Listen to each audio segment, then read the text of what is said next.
شو الأشياء البسيطة اللي ممكن تسويها مفيدة جدا لصحة الجهاز الهضمي، سواء الشخص هذا كان عنده تشخيص سيبو يتم تشخيصه عن طريق الطبيب المختص بالسيبو وتم علاجه بالشكل الصحيح، أو أن تبي تمنع تكرار إصابتك بمرض السيبو وعودة مرض السيبو، لأنه يحدث في بعض الحالات أن تعود الأمور مرة أخرى، وفرط لنمو البكتيريا الضارة في الجهاز الهضمي على حساب البكتيريا النافعة وإحداث أعراض في الجهاز الهضمي. أولا يجب أن يتم تشخيصك بالشكل الصحيح. كثير من مرضى شفتهم ما له علاقة تشخيصهم بالسيبو وتم علاجهم بخزعبلات وخرافات مكلفة ماديا دون أي نتيجة تذكر. من المهم من الممارسات الطبيعية أن يتم تشخيصك وعلاجك بالشكل الصحيح، وكل الناس له توليفة وعلاج خاص يعني يفيد إن شاء الله.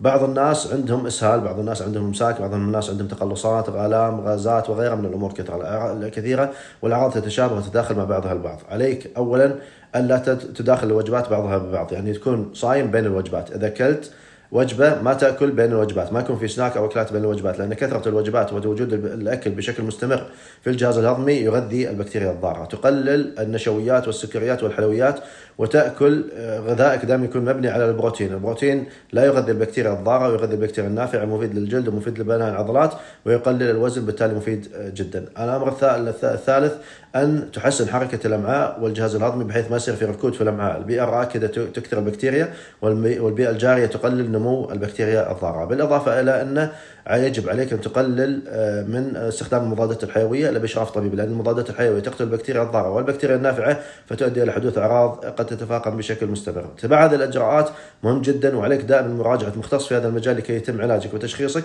بشكل صحيح دون تكلف مادي ودون خزعبلات ما أنزل الله بها من سلطان.